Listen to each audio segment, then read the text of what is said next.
Cabin crew, 5 minutes to landing, please. 5 minutes to landing.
Good evening, everybody. Thank you for joining us. I'm sorry we're a little bit late. We've had one or two little problems. Quite a lot of them due to me, but never mind.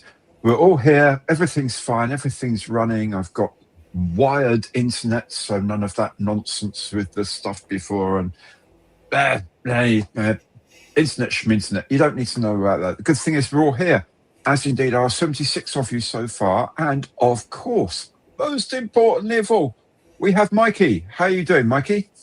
Hey, buddy. Really sorry. I couldn't figure out how to stop the intro running.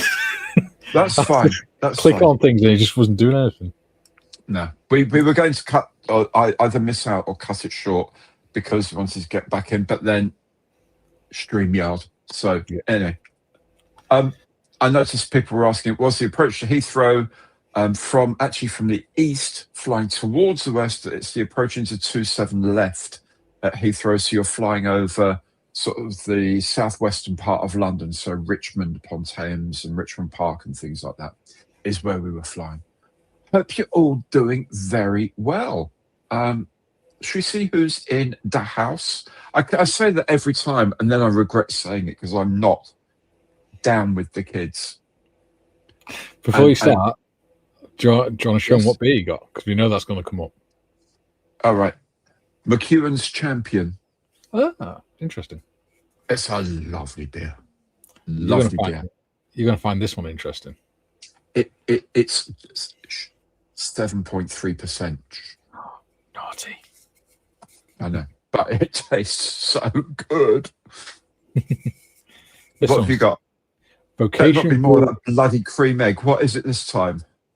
Vocation Brewery, Naughty and Nice, white chocolate and raspberry stout.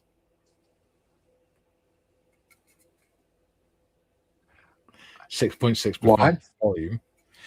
And it doesn't look like normal stout.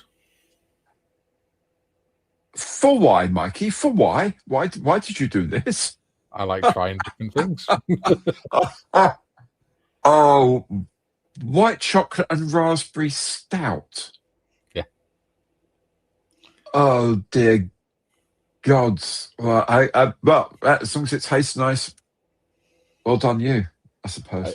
I think Nick needs to give StreamYard permission to use his microphone and camera. And camera, yeah. Yeah. If you go down into the settings, Nick, it'll have the options there at the bottom. Yeah. I would say blink twice if you can hear us, but that won't work. It won't really. These are the sort of things we've been enjoying. Yeah. Nigel's here. Good evening. All well, we hope. Yes, we're fine, Nigel. We're fine. We shall improvise, adapt, and overcome. Bob's here. Well, time to embarrass myself again with a profound lack of knowledge about nearly everything. That is the joy of this club, my friend. Damien's here. Even anyone see the footage of two E18 growlers that collided and got? Oh my goodness! No, I didn't see that. Yeah. Did they get out okay? It was almost fatal. Almost. Yeah. But they ejected. Yeah. Thank Christ for that.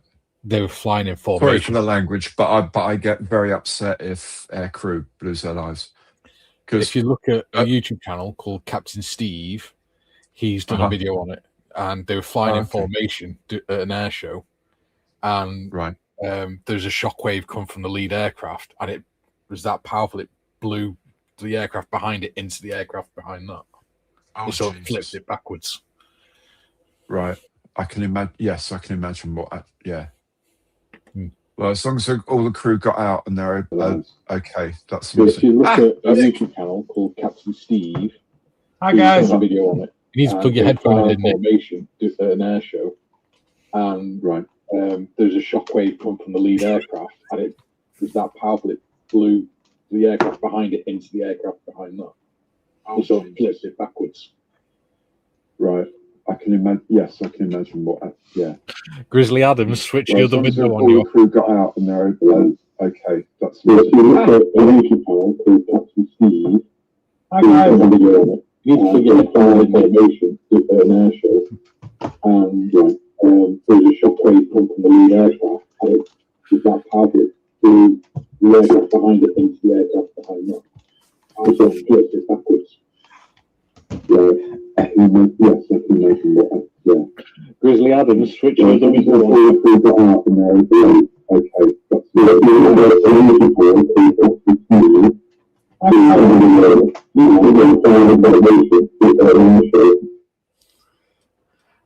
Nick, you need to switch the other windows off on your computer, mate. Just have StreamYard open, no other windows on the internet.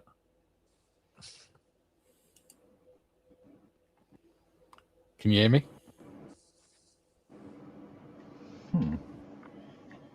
Speak, Nicholas.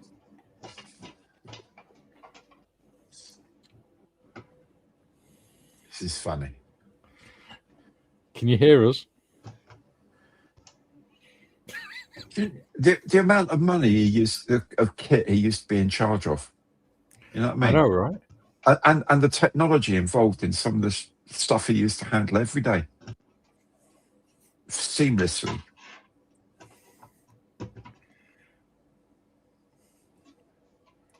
Can you hear us now? If you can hear me, I can't hear you. We can hear you. I can't hear you, though.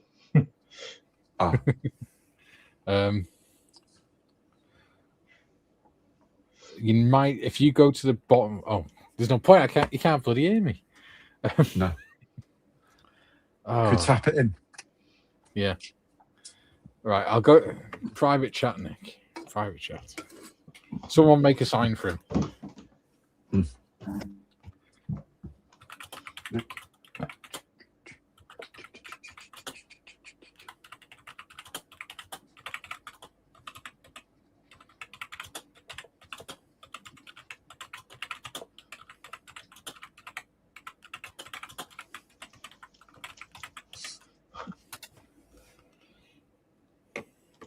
Can you hear us, Nick?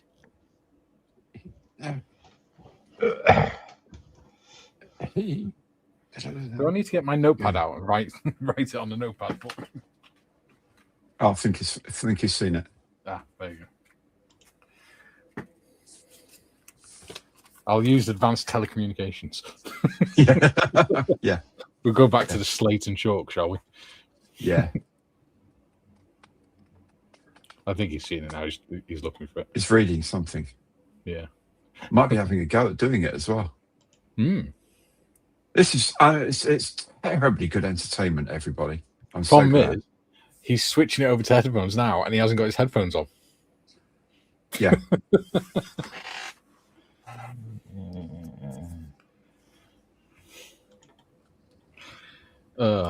Let's crack on with the comments, otherwise we'll be here forever. Yeah. Huey, the drink was Champion Ale. We're doing very well. Thank you very much, my friend. Good to see you here. Oh, Nick says good evening all from Mystery Box Nick, which may be as much as we'll hear. Kev says, can you hear me now? Yes, we can hear you. So why can't I hear you? Have you just... Oh, there's no point. All right.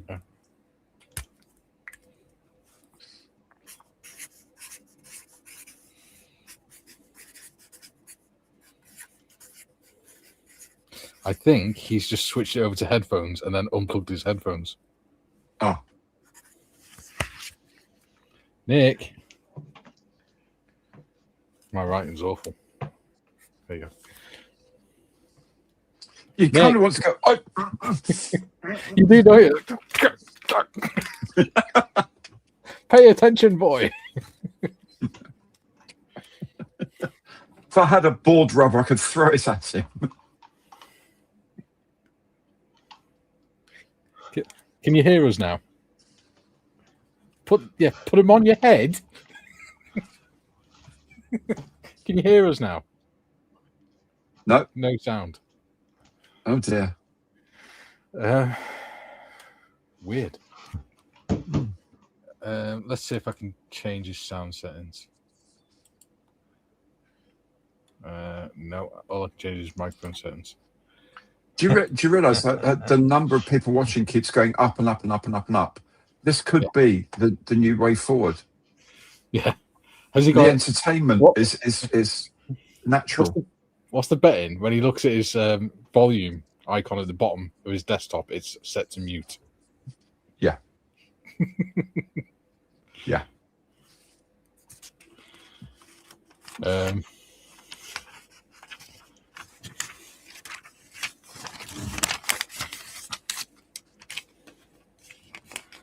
Can you hear us, Nick?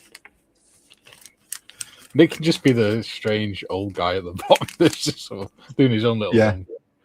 Yeah, absolutely.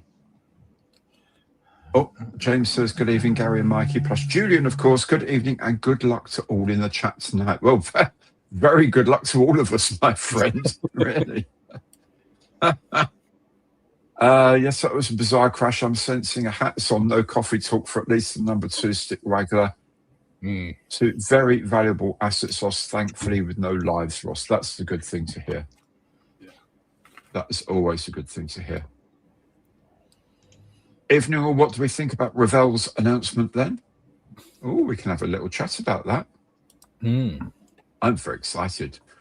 Daniel says, good evening, all. Good evening, Jack. How are you? Robert, evening, all. As Mikey's got Nick's box tonight, I suspect I may be reduced to being an interesting observer, not good on earthbound subjects. Now, there's a reason why Nick's trying to get on tonight, and it's because he didn't realise that the live stream was this week. He thought it was next week, so he hasn't actually sent the kit. But what he's going to do is he's going to try and hold the kits up and stuff like that, and then he'll forward the box on afterward, or the kit on afterwards, if he can ever hear the instructions. Yeah. Joe, good evening, afternoon all. Can't stay long, prior commitment, but here's my guess. AZ Models, Rogazarski IK-3 World War II fighter, since it's near the date of Yugoslavia's surrender to Germany. Come on, Nick. I'll get Nick to ring me, and I'll talk to him whilst you're going through the chat. Okay. I'll scorch down to... Yeah. Okay. Yeah. Cool. Marcus says, good evening, Gary and Mikey. Hope all is well. All is as well as it's going to be, I suspect. Simon's here. Evening, everyone, from Matchbox Challenge Simon. Good evening, Matchbox Challenge Simon. Here's my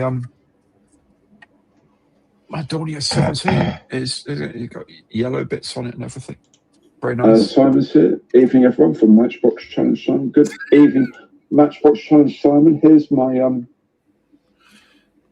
my Dornier 17. You've got yellow bits on it and everything. Very nice. Simon's here. Evening, everyone, from Matchbox Challenge Simon. Good evening, Matchbox Challenge Simon. Here's my Germany calling. Germany calling.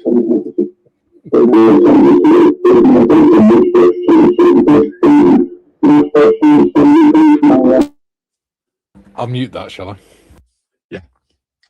Joe, yes, my commitment. It's a tea time. Darn it. Well, you will play golf. Damn you.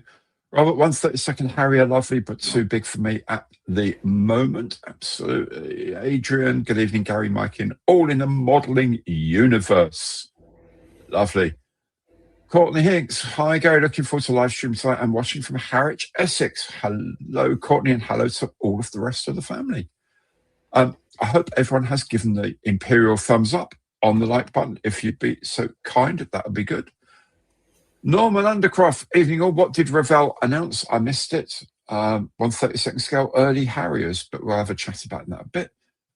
Adrian says, I'll let our leader, Gary, tell all. Our leader. Graham's here. Evening all. It's been a while. It has indeed, Graham. Good to see you, my friend.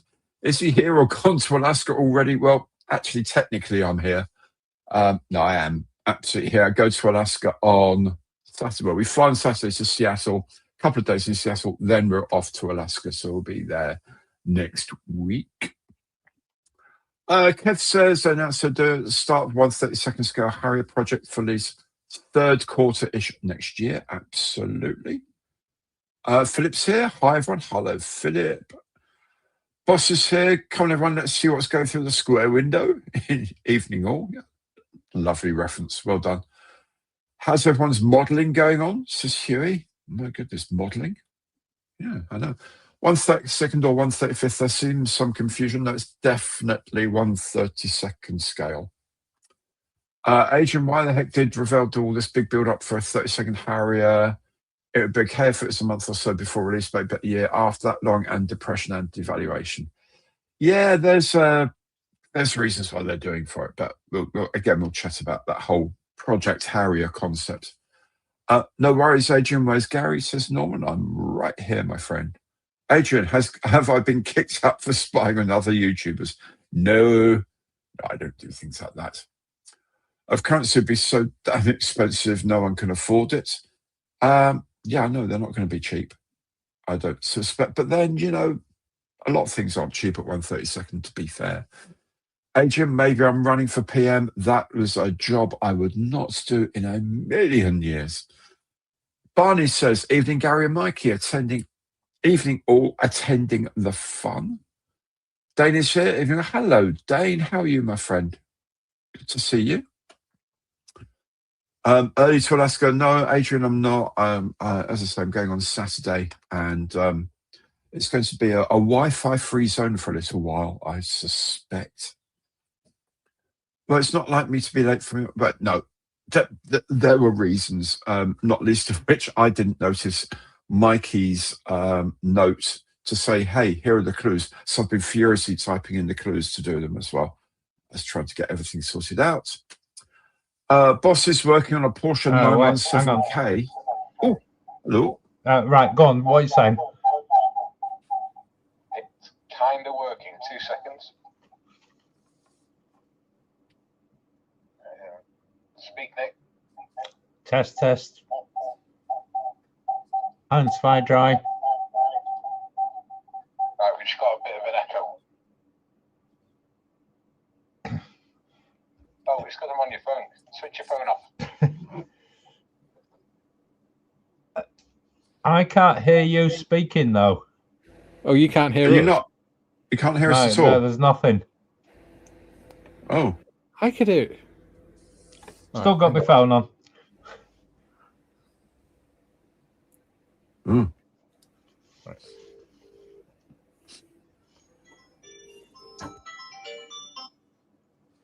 Hello. Right then. We can hear you. Yeah. So, because I can hear you through the phone, you should be able to hear us. Say something. What would you like me to say, Nick? No, I can only hear you through the phone. Do again. I'll try again, Nick. Can you hear anything through there? Nothing through your headphones? Nothing through your headphones yet?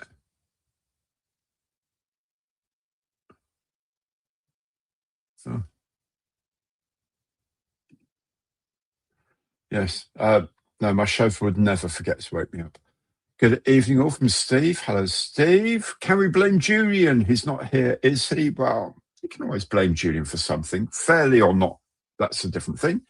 Chris is here. Hello all. Hello, Chris. Good to see you, my friend. ACF Nuggets here. As always, wishing yourself, Gary, Mike, and all in chat, a relaxing evening. Well, relaxing, yes. Nigel, let's try and get that. I'm having to moderate myself, and it's not very clever. I'm pretty sure it'd be better than the old Revell 1/32 Harrier. Yes, that dates from 1972, so I'm fairly sure it's going to be a lot better than that. Jacob's here. Evening all. Working on the ICM F16AM and Academy FA18A Plus besides each other at the moment. Very nice. Finor's here. Good evening. Good evening to you, my friend. Good to see you here. Jack, 1/32, not my scale, but I genuinely hope it sells by the bucket load. Good. Yeah, I think there's a bit of love around in the world for Revell now that never used to be there, because they are trying their best to do really interesting stuff and really push the quality out, which is the most important thing, of course. David's here. Good evening. Good evening, David. No, I've just checked that. Oh. So, right, I'm going to come right out and go in again. Okay. All right. That's what she said. Ken, thankfully, no explosion either when they collided, and thankfully, all four got out safely. Thank goodness, as I said. Where are we flying over? We were flying over southwest London earlier on. God, that's how far behind we are. The footman who failed to wake you in time for the show will be seeking new employment. How very dare you assume that I'll be sleeping all afternoon? I've been helping my dear wife with her first YouTube video. I'll have you know. She's setting up her own YouTube channel. Evening all, I'm actually on time for a change. That's very good, Martin, because very few of us are, but thank you anyway. Ian's here. Greetings, chaps. Good evening. Kev started the ICM 48th Hampden. Very, very jealous of that. It's a good kit. I've heard a lot of very good things about it, and I've got 2 of them to build. Travis is here. Morning, all. Morning, Travis. How are you, my friend? Making a plane? Not sure I like it. Oh, you'll be fine, Andy. It's just like a flat tank. Norman's here. Heathrow has approached from the west, from the east, in fact, but heading west. So, yeah. To the 7 left. Good evening from Trevor. Good evening, my dear boy. How are you? Ian is here. Evening, chaps. Hello, Ian. Boss Norman. Can you hear me? Yes. Yes, I can. I can hear you. Results. Well done. Got there in the end. So, Travis is here. Sign me up for a 132nd GR3. Absolutely. Hi, Trevor. Leave a like. Thank you, Ian. Very good point. David of the Valleys. Evening, Gary and Mikey. And, of course, Nick. Carl's here. Good evening, everyone. Good evening, all. Damon says 7.3. That's not alcohol. It's rocket fuel. No, it's not. It's fine. Barney knows where I'm coming from. It's lovely. Jacob, raspberry I can understand as I like raspberry, but white chocolate makes me nauseous, so I don't think I could do that. But it's in beer form, so I don't think all beer is good.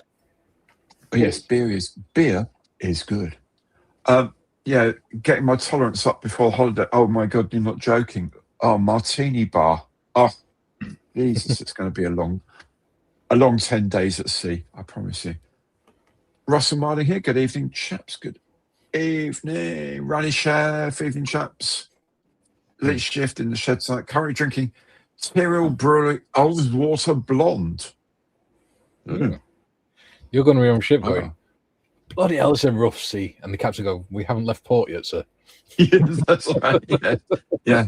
I'm having trouble making my way along the gangplank. Yeah. And I suspect Jim Alter went to school with Oldswater Blonde, but that's probably another story. Evening all, Coke Zero for me tonight. Probably very sensible, Mark. You're absolutely right. Yeah, laughing from KT. Are you yeah, good. Do you want me to carry on clicking? If you would, please, because you're very good at sourcing. I'm just clicking everything as we go. Yeah, good, Andy. Everyone made out. That's good. Good. Those amazing. Yeah. I suspect a very deep rabbit hole coming with these things. You know what I mean? PJ, yes. PJ Sage says, hello, everyone. Hello, PJ. How are you, mate? Nick just messed up my tea time. Are you in the Twilight Zone? No, but we definitely are. It's going to be fun. I hope so, Jack. I hope every night's fun with us. I'm not a teenager, so I won't comment on growler accidents. Thank you, Andy, the voice of reason. Oh, this is entertaining. Well done, Nick, says Simon. He lied. It's blue. It's blue. It's not red at all. It's blue. Extra big. It's blue. Yes. Yeah. Many much post. Yeah.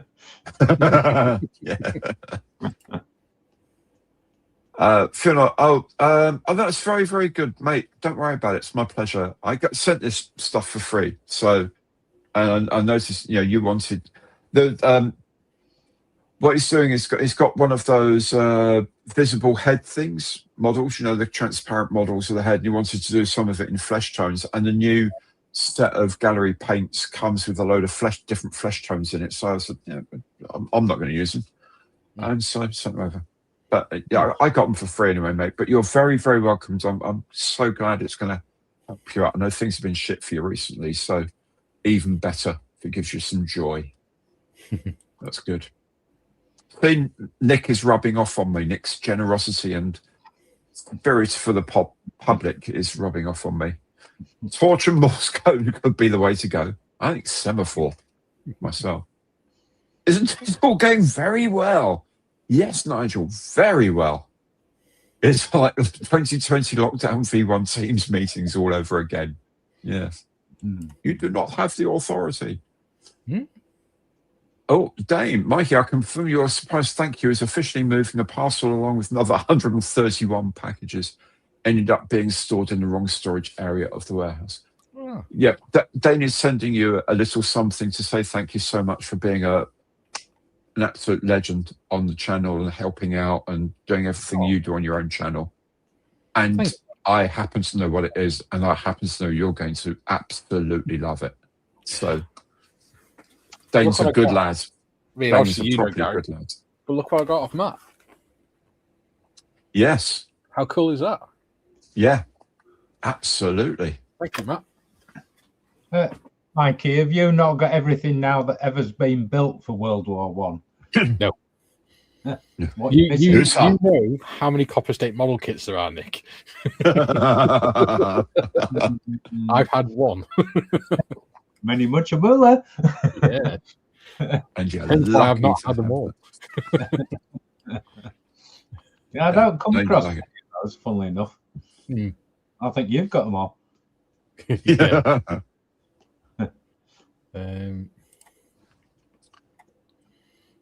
Oh, excellent. Good. Brilliant. Oh, right. My ribs are aching. This is the best live stream ever, guys. Lol. Well, it is. Got loads of people watching. It's brilliant. I've committed a cardinal modelling sin.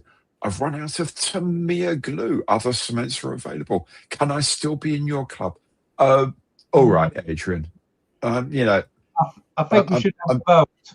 No, I think we should vote. Oh, should we refer it to the committee? Yeah. Okay. Yeah. Pass. Okay. Yeah. Okay. But it's fine. You don't have to reek of Tamiya glue. It's okay. Other glues are available. I think this next one is saying that Nick looks like Living Dead.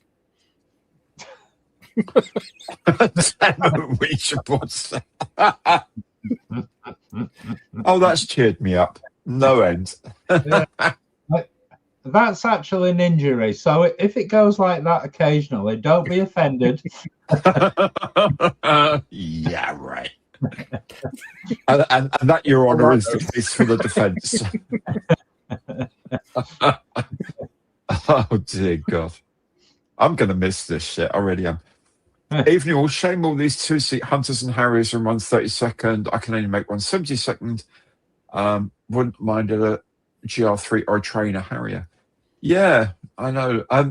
What I know you can get is that Mach 1 or something like that makes a conversion for the Revell 144th Hunter into a T7, and those are gorgeous conversion sets. Really, really nice. But yeah, they are big. Greetings from Albuquerque. How fantastic. Greetings, Doug. How are you, mate? Yay, we're on properly, says Norman. Well, that's proper as we're going to get. Robert says, good to see you, Nick, especially with sound. There you go. You've got your fans. Martin says, good to put a face to Nick. Thanks for all your mystery box challenges. Absolutely. It's probably scary, Well, Adrian does says I preferred it when Nick was silent, but I think that's harsh. I think that's frankly very harsh. Obviously, Andy says only from the waist up, not below decks. No, yes, that's yeah, and the tutu. Yeah. Andy says, I think I need to 3D print a Bob Semple tank for my World War One stash. Fair play. I tell you what, it's supposed to be nice to get the Holt tractor by Roden. They do a model of the Holt tractor in 135. Oh, okay. Which was it was a gun tractor that was sort of what the Mark 1 tank was. The idea for it came from. Mm-hmm. That's a very detailed model, Mikey, that one. Yeah. Mark says, nice to see Nick's boat. Nice one. Nice to sick on Nick. See Nick's boat. See his boat race. That's the chat caught up with. Thank goodness for that. That's a good thing too. How are you, Nick? After all of this nonsense, how are you, my man? Absolutely marvellous, because I've just written out 2 letters resigning from my 2 jobs because I'm going to retire. So excellent. Yeah, round of applause for Nick. Well done, my friend. My 9th birthday is 23rd of next month, and that's it. Done. Finished. Thank you. Good. So you're going to become a YouTuber then, Nick? Plenty to do.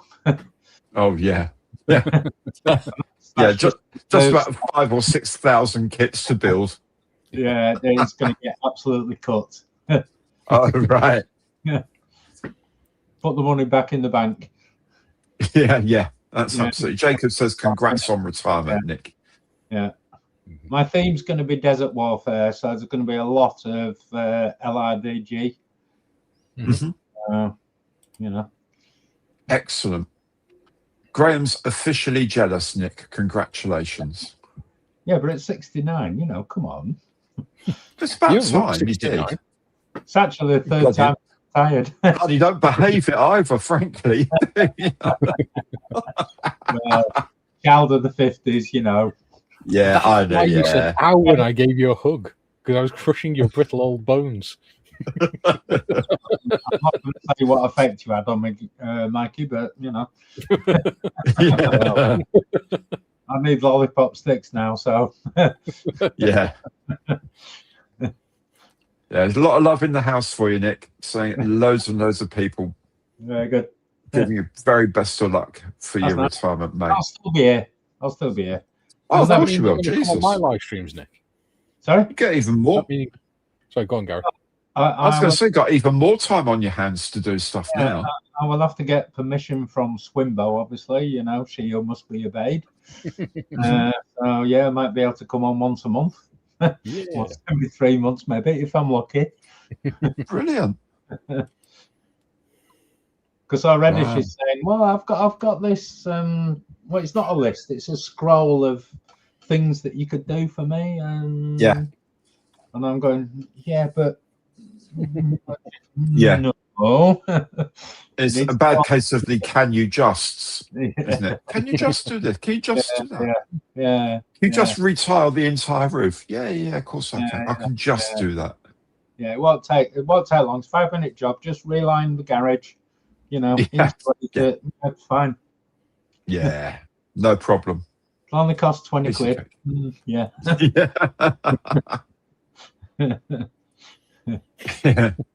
No more whinging passengers saying I drove my train too fast. Yeah. Yeah, I know. That's the thing. If you've got a lot to do that you've been saving up for whilst you've been working for a living, you suddenly find you actually are pushed for time to do stuff. It's brilliant. Well, he is at his age. He's never going to finish all them kids. No.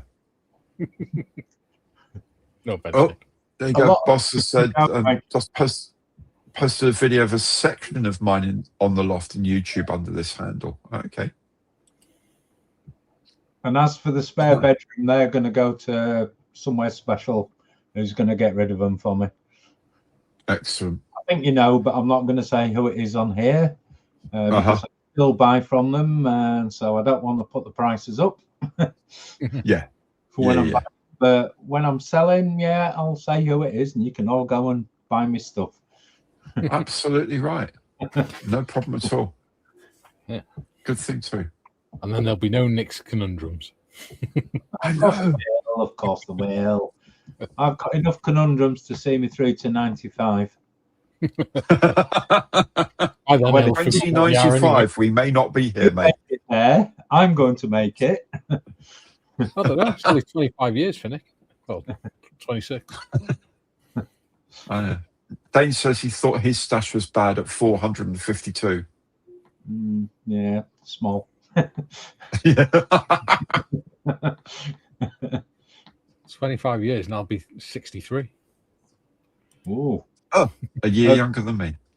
25 years, you'll be able to retire on a full pension when you're 75, maybe, if you're lucky. My war pension is about 70 pence a week when I turn 60 at the minute. Oh. I can't believe that. Works. Okay. Yeah, very nice too. Like 15 quid a week, a month from World War II. So, yeah. Well, when I came back from Iraq when I was 20, I got a letter saying your pension is 60 pence a week when you turn 60, subject to inflation and deflation. Will they pay it once a year then? Yeah. And subject to tax and sundry deductions. Of course. Yes. Does the Revell Boeing 2707 kit have any value? Mine is still sealed, says Mark. I have no idea. 2707 was their supersonic airliner, wasn't it? The Boeing SST project. I have no idea. Oh. Philip is 62 next Monday. Oh, happy birthday, Philip. Excellent. Yeah.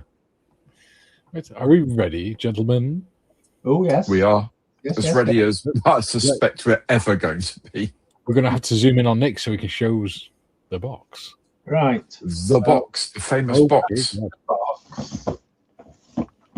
Here is the clue, which I can't read now because it's backwards. Okay, so I can be used for technical assistance. And we've got width 4.7. 47. Yeah. Yeah. Oh, 34 centimeters wide and 12 centimeters deep. Yeah, so it's well, as you can see, it's quite a big box. It's a big old box. That's what she said. Well, yeah. Possibly may not be 1/144th scale. Possibly. Just a heads up. Possibly. So we'll put that up. Brilliant. So get guessing, boys and girls. So I'm going to have to dive in and out now because I need to go over to YouTube to look at the comments. Oh, okay. I'll still be here and I'll be listening. But yeah. Why don't you just open YouTube on your phone and just turn the volume down? Oh, it's just so sensible. I can read the comments on that. Yeah, if you put your glasses on. Maybe put the optivisors on. I'll try. Yeah. No, we never have enough to buy the kit. So I'm really into starting to collect Hele twin-engine French bombers and attack aircraft from World War II and just before it. You know, that era where they moved from the flying greenhouse to the thing that actually looked quite cool. So yeah, I've got a few of them already. I'm just going to get some more because I love them. I absolutely love them. They're fantastic. It's a Toyota pickup. And his mobile phone. I remember them. The Helikits are great. The French crazy aircraft. Yeah. Really. Well, there's a Czech company, Omask, who do a lot of paint masks for various things like that. So that'd be cool. I love kit 1/35th scale diamond tank transporter. Okay. Lox 9, a radio truck.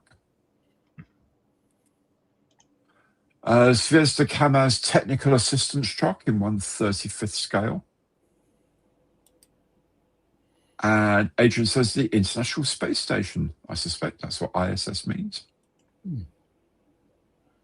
Mikey telling Nick to turn the volume on his phone down. That's technical assistance right there. Yeah, the box. It is a scale image of Mikey. Yeah. We had him scanned at Telford last year. Yeah, we model you. Yeah. Very nearly did one of the Helle interwar French bombers for a vintage group build I've been involved in. They look very interesting. They do look interesting, Jacob. They look brilliant. And of course, as soon as the war started, they had the crazy camouflage as well, which is lovely. Mark says a 1/32 scale Volvo Wrecker. I do like a Adrian, Meng model Husky TSV British Army Tactical Support Vehicle. Ooh. Whoever named that has been watching too much Captain Scarlet. Meng model pickup with ZPU 2 in 1/35 scale, whatever it is. That should have been Diamond T. I think they were just bringing the Huskies in as I was leaving.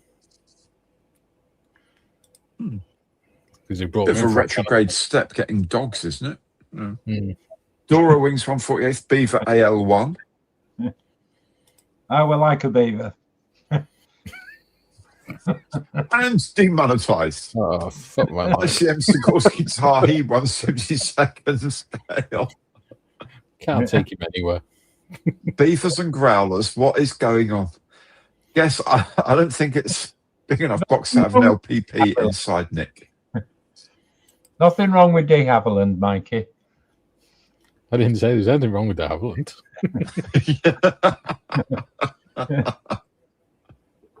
That sounds like a euphemism. Yeah, an ethics Nimrod. What's an LPP?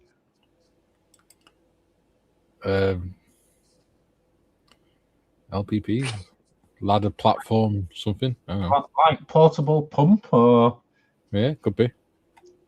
Which was a mini engine with a pump on it. Light portable, yeah, four-person lift. Mark says, my granddad drove Diamond T's in Palestine in World War II. Very good. 148th Bandai telephone pole from Bob. Vespid Models German Eagle 4 utility vehicle in 1/35 scale.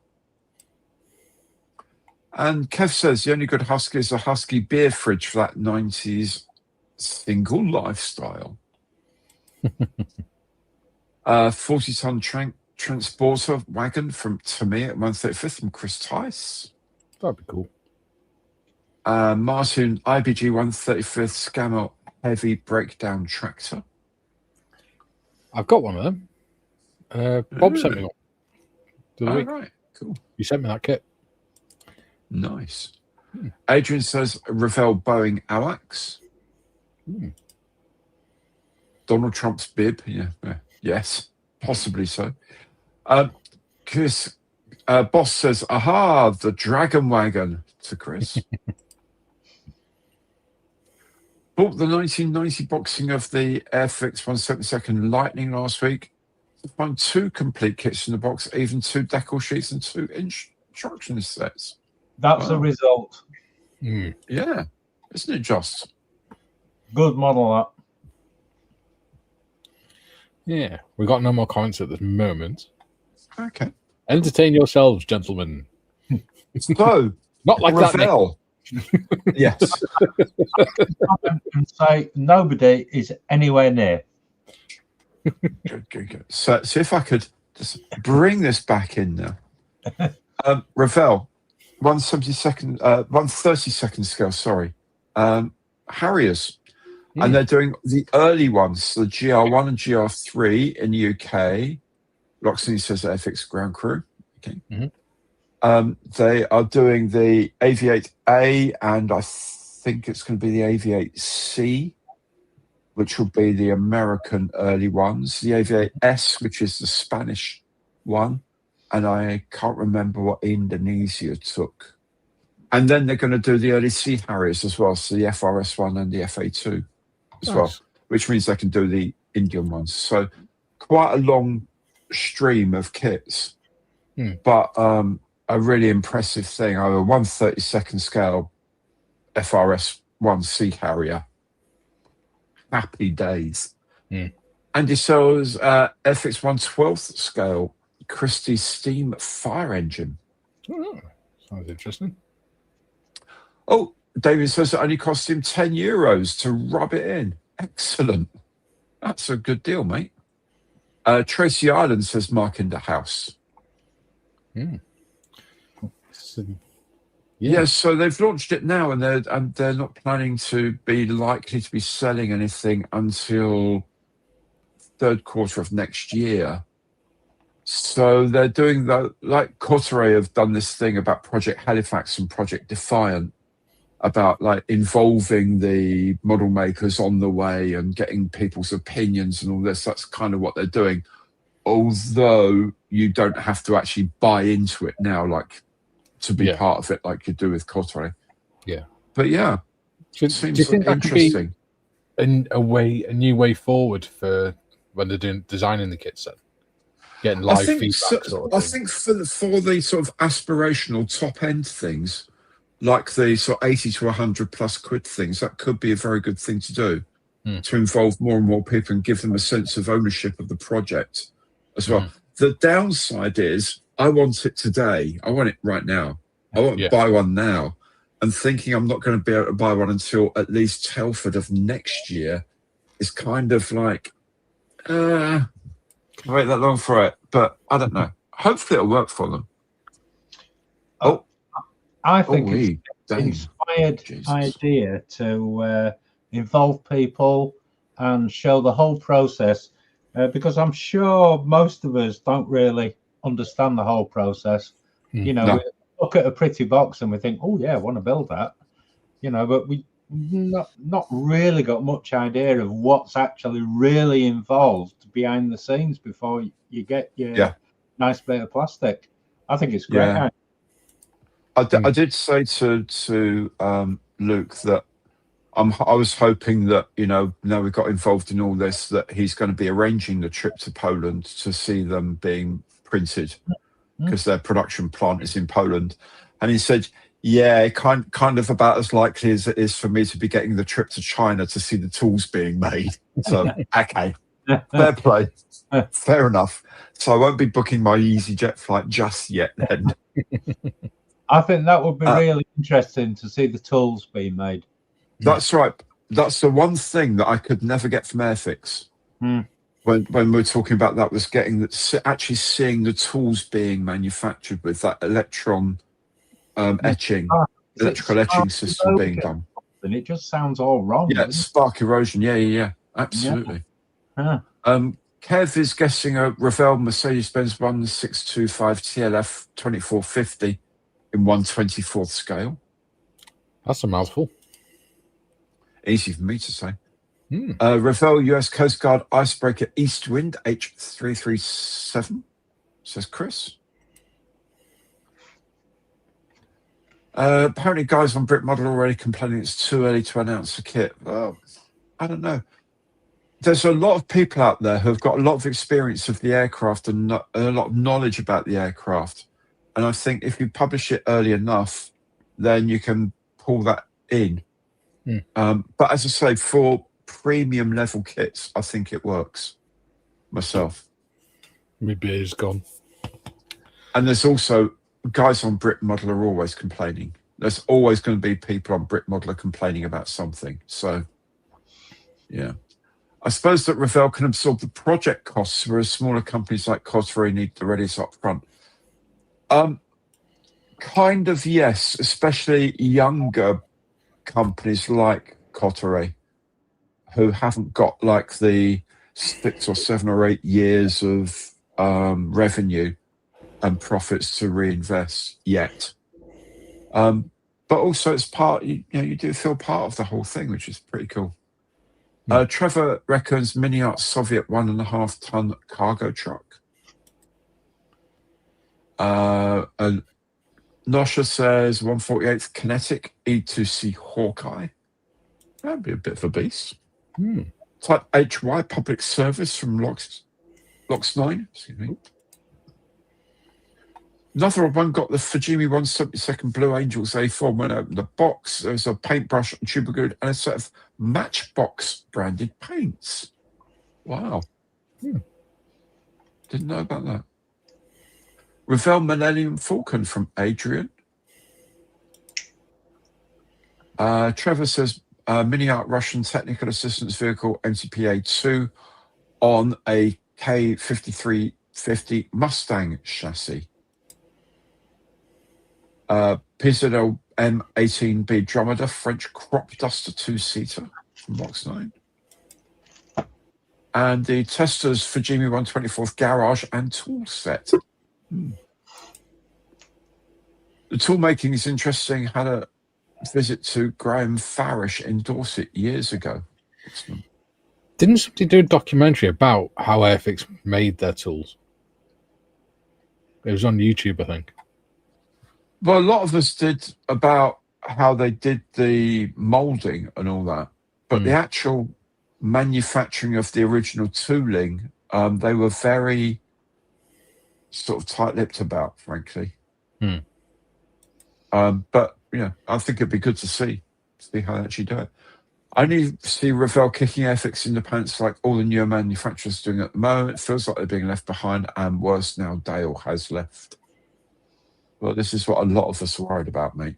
A lot of us who love Airfix, and I have to say, who love the people still working at Airfix and still doing their damnedest to make sure we get to see these things. So there's a big nod to military modelling. I would love to see more airliners. Absolutely. At the bench, but I'm late. Oops, says Three Oaks.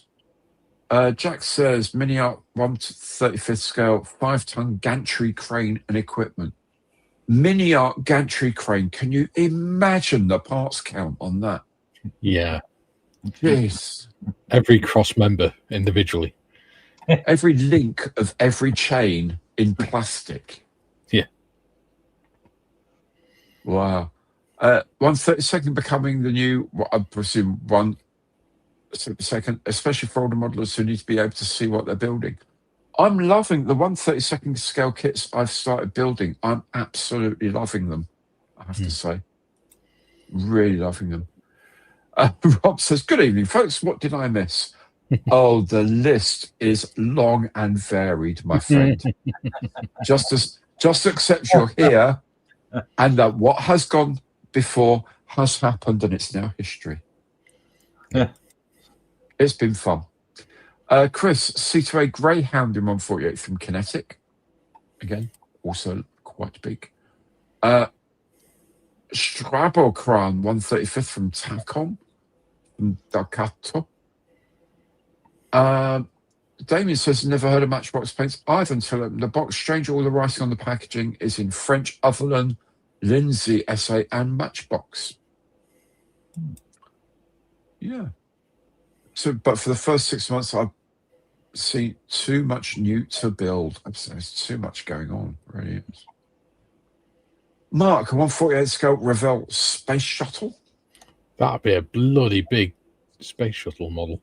That would be a massive kit because space shuttles are not small. They might look small, but they are not. They are absolutely huge. Rob says, am I viewing Cernic smoking a Rolly? You may well do. Kids don't smoke. Bob says, EDM tool making is complex. I was a maintenance engineer, had to fix the only EDM in the factory. Complicated things, hydraulic, electrode, advance, and retract. Yeah. The Plastech down in New Haven have got an EDM machine, actually, as well. They can use it to modify and repair and things like that, the molds. Boss says Blitz Latil TAR4 workshop truck at 135th. Trevor says Mini Art Berger Panzer T60R interior kit. Adrian says it's a reefer. Yes, Yardy Nick over there. No, it's tobacco. Yeah. It's Adrian says not something I grow in the garden. Yeah. Adrian says, is it one of the Airfix space models? No. No. Dane says looking forward to the Edward Legacy Hornet 148th F-18A, F-18C, sorry. I have pre-ordered. Excellent. I think Adrian says the new FX SRN4 hovercraft. I think the box might be a bit too big for that. Mind you, they put them in massive boxes and it doesn't rattle around on the inside now. Yeah, FX 144th scale for stock spacecraft. It's Right. a box within a box. The box rattles if I shake it. Yeah. Dane said Edward's upcoming 132nd P51B Mustang will be something I'll get to. Excellent idea. Now, it will have a lot, it's going to be a hybrid kit, so it'll have a lot of 3D printed stuff. And I've been making that S199, and it might be that I'm not using Tamiya glue, I'm using Mr. Cement or something, but it's not gluing as easily as they say, so I've been using the ammo glue, PVA glue instead. But gorgeous. I mean, the amount of detail is just insanely good. Lox 9 Mini Art G71 17 1.5 ton 4x4 repair truck.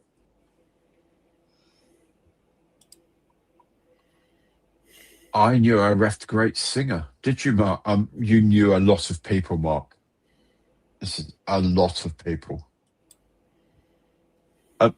Rob, looking forward to the Edward Repop Revell Catalina. Hope they do over trees. Lox 9 Mini Art US Tank Repair Crew. Good guess. Yeah, I think that would have to be Hobbit scale, though, wouldn't it? Chris C130J Hercules from Italy. Should we go on to Clue 1? We're still on box Clue. Yeah, I know we are, right? And time is moving. Time is moving. I'm controlled by an oil hydraulic system.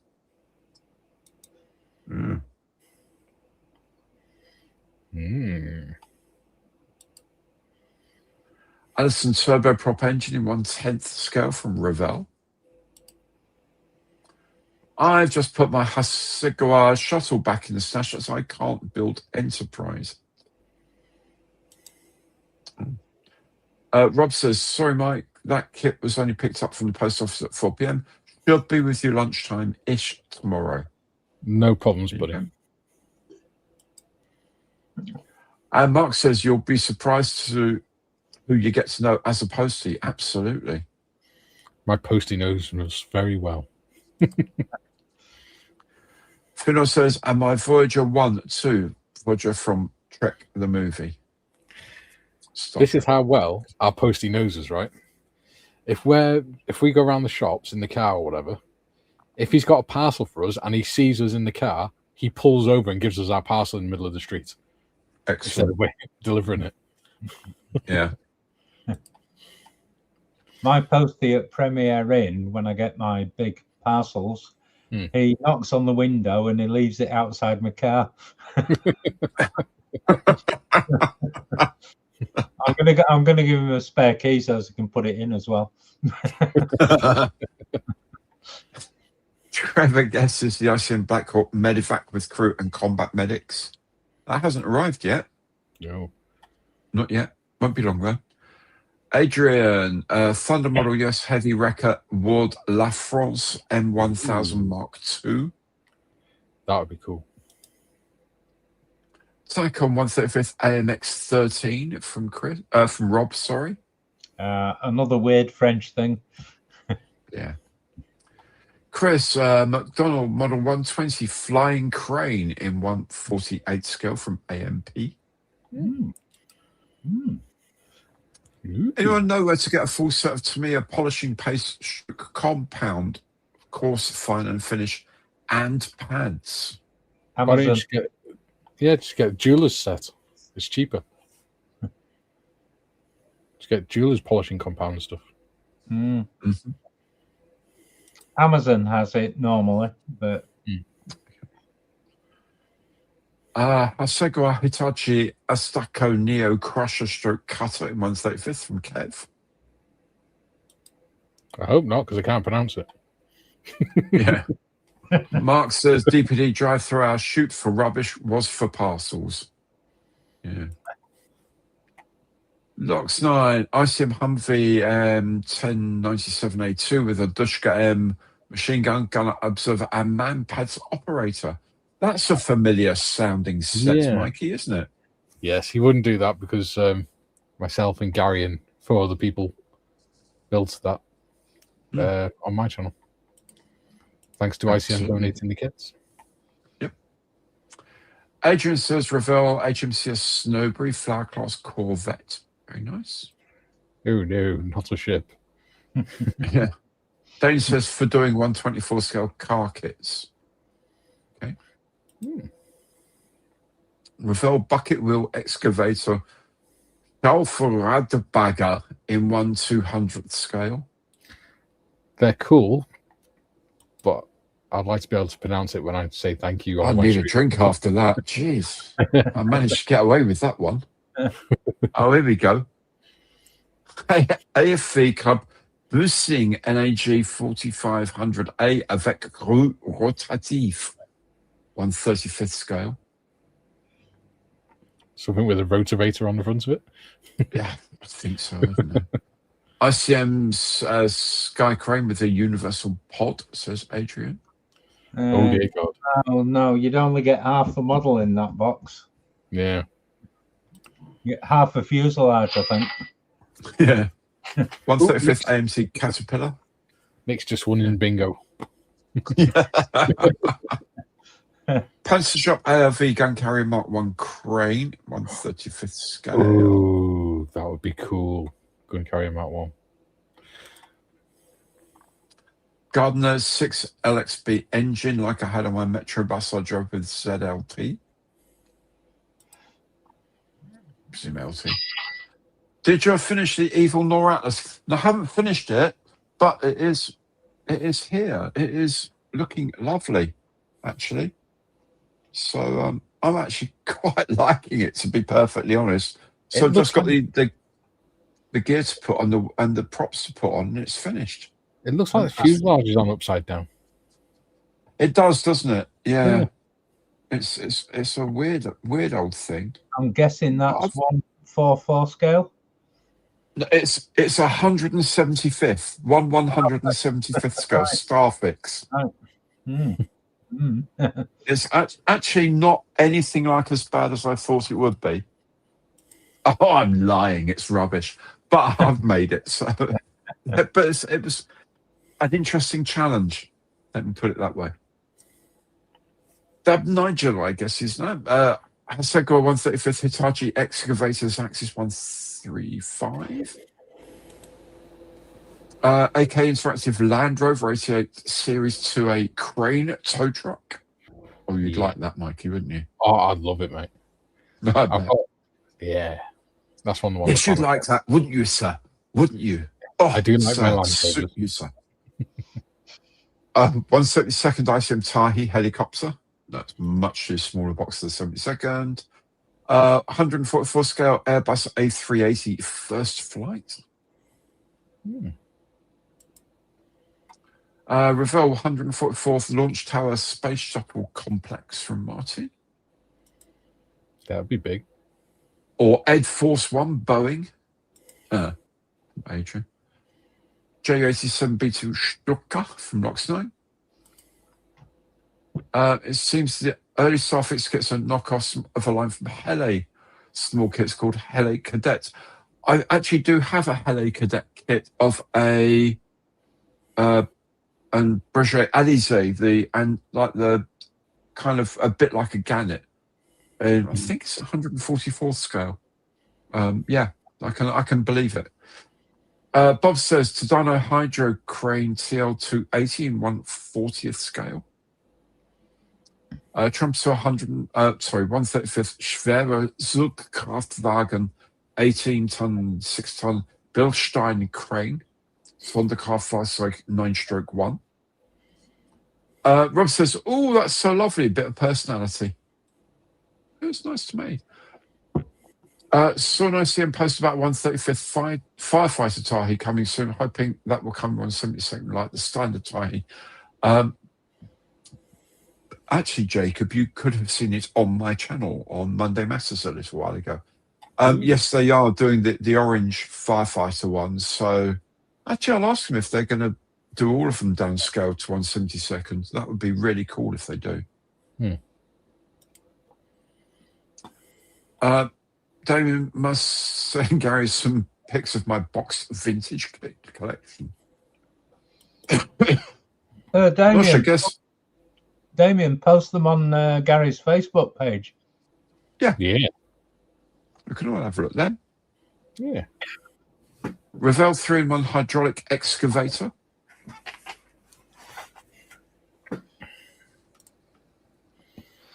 Mini-kit US armoured bulldozer in 1/35th scale. Absolutely. And at least it's not a Mr. Craft Harrier, Gary. Yes, I know. But more of that later, actually. Something interesting about that. Mark says 148th Ford Transit in RAC livery by Revell. Nice. Yes. Can I just say... You don't need to hold your hand up, mate. Just I've been at school. I'm entertained. Say that we are all absolutely freezing cold at this moment. We're not even... right. Should we go to clue 2? Yes. I think so. I think this one will give it away. Honest. 216 Perfunder Stark V6. Do I have to say that in try and do like a Jeremy Clarkson voice or something? Yeah, go for it. Yeah. 216 Perfunder Stark V6. Yeah, Perfunder Stark is a James May thing, though, isn't it? It's not really a Jeremy thing. Yeah. Jeremy, no, true. It's German. V6, yeah. It's German.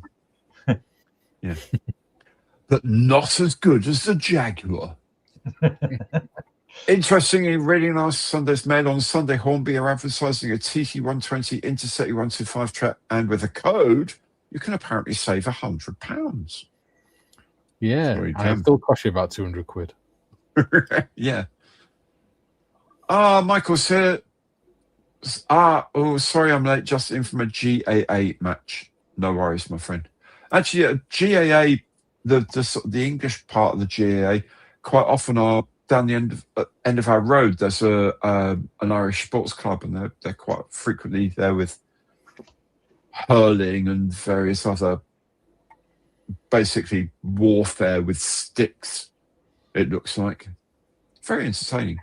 Did you see the news about the Irish Army winning out competitions before? No. The American Army have got a Bradley armored fighting vehicle competition where they do certain challenges and certain tasks and things. The Irish Army won it, and the Irish Army don't even have any Bradley vehicles. Excellent. It's like the military skills weekend using a Bradley. And the Irish won.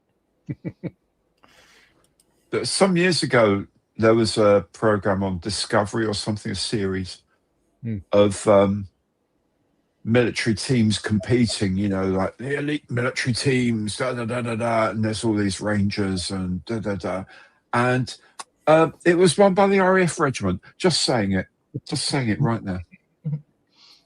What was it? Anyway, was it wiring your LED light display challenge in your hotel room? Absolutely. It was the toilet cleaning exercise. Toothbrushes at dawn on the floor. Scrub. Yeah. Where do you think you are, Catterick? Scrub it. Rob says, is it true that 1/72 Tahi is about 80 quids? Yes, it is, Rob. I'm afraid it is. Chris, tack on 1/350th USS ABSD-1 large auxiliary floating dry dock. Oh my goodness. Nick wouldn't do that to me. I remember, yeah. I remember that. Revell 124th DLK 2312 Mercedes-Benz 1419/1422 turntable ladder fire engine, says Lox9. I grabbed the Mr. Craft Pogo yesterday. Hopefully I can replace the decals with spares. Jacob, Matt at Model Minutes did the Mr. Craft Pogo. It's a really nice video. I suggest you watch that. He did a really nice job of it. And he's a really nice guy, so a really good lad. Simon, AMC 125th Ladder Chief Fire Truck. That's a good model, that. Is it? Hard to find, but yeah, very good model. I built that when I was 18, so a long time ago. I think an American fire truck would be a cool one to do as well. They're cool. Yeah. The one that steer at the back. Yeah. Going around the corners. Yeah, that's mad. Yeah. Adrian says the Calamity B2 bomber, I presume 144th scale. Is €50 a fair price in almost mint condition 1983 Matchbox 172nd Victor K2? Apparently not, Damien. No. When you say mint, you're going to be very lucky with the transfers. They're going to be shot. Even if it's shrink wrapped and everything else, you can usually buy that model. I sell them when I get them. They're about £20 to £30. Very top end, £30. So €50, no, too much. Fair enough. But if you want one and that's the only one you can get, then yeah, I understand that. We pay what we're happy to pay, don't we? Yeah. Rob says, just Googled that clue in. Got a Google whack. Brilliant. There we go. The US Army lent the Irish a Bradley, gave them a quick course on how it works and turned them loose. No, Mikey, it was marching as badly as possible. With beards. I don't. That's that's getting a bit close to the knuckle. Rob, I think I'd rather get a Cosray kit for that cash. I know. It's a lot of money. Do not underestimate the level of training in the Irish Army. I should know. I was in it for 6 years, both infantry and military police. Absolutely right. I would never, ever underestimate that. Good lads. I just thought it was funny because a team that's never operated a Bradley or don't have their own Bradley. Exactly. Won a competition. Yeah, I mean, it just goes to show how good they are. Yeah. And give us any old junk. We'll outperform you in it. No problem. Yeah. Well, look at what the Ukrainians did with the Bradley. Yeah. Oh, yeah. In battle tank, let's shoot its optics and then we'll keep firing. Thank you. Yeah. Jacob says, I think it's Matt's video that gave me the answer when the Pogo was a mystery box. Very correct, Jacob. Yes, it was. It was. A Francis 1965 Ford Mustang K code 289 V8 engine model kit with collector's book updated 2023 version 1/4 scale. A quarter scale 289 V8. Oh. Suit you, sir. Revell Supermarine Spitfire Mark 9C Technic in 1/32 scale. They do the Aero Chief hydraulic platform kit too, Nick. Yeah, they do. But Simon, we know the American firefighters are a bit dodgy if you watch YouTube. I can walk around because I've got a big belly. Thank you. Mark says, I used to go to the Royal Tournament at Earls Court. Oh, what was that, Nick? I say the Americans, water on, half an hour, will that do? Mark says, I used to go to the Royal Tournament at Earls Court. Mark, so did I, from the age of 7 to the age of 1999, 37. I went every year with my late father, and I only missed 2 years for various reasons. He had been to the Royal Tournament every year since 1937. Apart from the 2 years he was in the Far East in the Korean War. So from 1937 to 1999, my dad went every year, several times a year, quite often, to watch the field gun competition. Mm-hmm. I miss the Royal Tournament more than I can tell you. It was a brilliant event, and we haven't got enough armed forces now to support it. Certainly not enough Navy to do the proper field gun. Do we have a Navy now? Apparently. Did your dad compete at all in the field gun? He trained for it in 1947, 48. He trained for it. Broke all his fingers and... No, he was fine, but he was in the B crew for the Fleet Air Arm. Right. This is before he decided to do something a bit safer. But because it was the family's from Fulham, just down the road from where the Royal Tournament was on, and they said to him, "So why do you want to be a field gunner?" He said, "Well, I come from Fulham, so I can nip off and see the family." It's like, yeah, B crew. B crew. Lack of moral fibre, B crew. That was a complete nutter then, obviously. Oh, totally. But, we used to be there and there'd be people cheering, cheer on Fleet Air Arm. And Dad would be the one saying, "Number 8, for Christ's sake, throw the damn thing. 15, where's that hawser? Grab it, man, run." You'd be doing all these really technical things. What the hell's this all bloke? And that was the only time he'd get really, really worked up. The whole of the Royal Tournament, he'd be quite, "Yeah, well done, very good." Field gun, he went absolutely off his head with it. He loved it. I have to say that the field gun run is the most craziest, maddest sport, if you like, thing Totally. that I've watched. It's bizarre, but it's brilliant. People, if you don't know what we're talking about, look up "Not the Last Run" on YouTube. I don't know if you can see that. Dad and I were there. The Air Arm 1, the last ever field gun run. You actually need to watch it on YouTube in slow motion. Totally. Yeah. Totally. It is just absolutely insane what they used to do. Yeah. But brilliant. And in those days, that's why the Royal Navy were the best Navy in the world, because they had people who could do that. In my humble opinion, anyway. Anyway, back to the channel. Chris says, Snowman 1700th Charlestown Navy Yard dry dock. Transfer look okay. Kit is all there. No damage. Instructions are fine. And boxes almost as new condition, says Damien, presumably referring to that. Victor. Rear steer fire engine, San Francisco, view to a kill. Roger Moore at the wheel. I remember it well. Remember that bit. Could it be the TACOM gantry crane used to lift the V2 rocket off the railway carriage and onto the road trailer? There's Norman. Yeah, there goes the hanging suspense, doesn't it? Nope.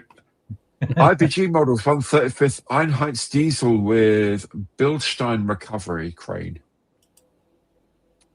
How good the Irish Army are? Just look at the chieftain, ex-trooper Moran. Do we have an understanding to assist Ireland? I don't know. Probably. Hi, folks. Hope you're doing well. Oh, Stop Drake. In an airplane reducing speed and height for a landing in Seattle, Washington. I'm going to Seattle on Saturday. Hey. Steve says, Meng D93 armoured bulldozer in 135th. That's cool. Malcolm did a good one of that. Dab Nigel, guess Segwa HA66102 135th Scar Hitachi wheeled loader ZW100/6 multi-plow. Title's bigger than the box. I miss it too. My stepdad took me, bless him. We lived on the new estate next to what we called the Stingray building. Oh yeah, right, yeah, yes, absolutely. Yeah, I got you the soundtrack for that, didn't I, for Christmas? You did indeed. I love that. Love it so much. So much. it just brings, like, music is so good. It brings back all the memories, and you hear the music from the Royal Tournament, like the mounted ride of the Royal Horse Artillery and things like that, and just brings it back straight back. It's brilliant. Rob says something's safer than the gun run. Heading incoming enemy shells. Absolutely. Oh, your dad was in the Pompey field gun team in the early 80s. Well, that's okay, Adrian. At least he wasn't Devonport. But good man. Good man for him doing that. That's proper hardcore. I got the 1983 boxing of the Airfix Tornado GR1 prototype box of £13.99. Never been opened, still has the cellophane wrapping around the box. AMC Bulldozer, the 8H, 125th from Bob. Bag of Pants 2, 135th from Tacom from John. Roden 812, 135th Holt 75 artillery tractor. Offshore oil rig North Cormorant, said Lox 9. When in Alaska will I get the chance to drink a toe? I will probably get the chance to drink quite a lot of things, but tell me more, and I will do my best, and I'll video it. Oh, is that the one where it's like that some dead dude's toe is in the bottle of spirit? Ew. I think I've seen that. I know it's really weird. Are you going to do the boring tour, Gary? I don't think so. I think we're going to be all right. You're very welcome. Cheers, mate. Yeah, if you want to get that CD, Mark, you can find it on Music Magpie and places like that. Do you want to go to clue 3? I think we should. 4 stabilizers support me. So controlled by used for technical assistance. I'm controlled by an oil hydraulic system, 216 Perfunderstärke V6, and 4 stabilizers support me.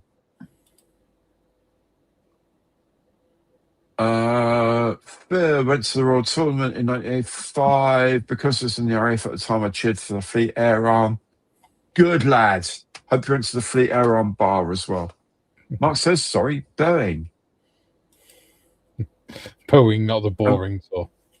Yeah. I think the toes in the shot glass. The Boeing tour, no, because we're only in Seattle for a day, basically. We're going to go to the Space Needle and there's like a big artisan like food market thing. We haven't got time to do the Boeing. Had we been there for 2 days, I would be going to do the Boeing tour, but I'm so sorry, we're not. Oh right, no, you'd probably think. I have seen something of this. It may be further north in Alaska than we're going. Hope so, anyway. If it's not, if it's in a bar we go to, I'm going to have a crack at it, mate. Don't you worry. Edward 116th VW Schwimmwagen Type 166. Nick would be very upset if he sent it and realised his letters were in the box. I think I need a box that size for a piece of paper that says "I quit." Shove your job. Bye, y'all. Yeah. I quit. Bye. Drums for 135th German locomotive WR360 C12. Mark says Thunderbird 2. That'd be a cool kit. Oh, I know. What the hell's he doing now? Oh, we have a winner. He's doing a winner dance. Yes. Wow. So before we go to the winner, the last clue was my parts go round and round. Sorry, go on. Yeah, my parts go round and around to 23 meters tall. We've got a winner. Really? I think I know who it is. Yeah. Can I guess? Yeah. I'll scroll back to what I think it is. I'm going to get some beer. I think 2117, Mikey. 2117. Yeah, if you have a timestamp. I do. Ish. Oh, 2116, and I think it was Lox 9. He was indeed on Clue 2. Wow. There you go. Okay, get opening that box. Oh, right, okay. I haven't thought about that one. Hang on. Do you need some be careful with tools, things that are sharp. Be very careful. So well done, Lox 9. Brilliant. Yeah, but the thing is, this is all wrapped up, ready to send to Mr. Beard.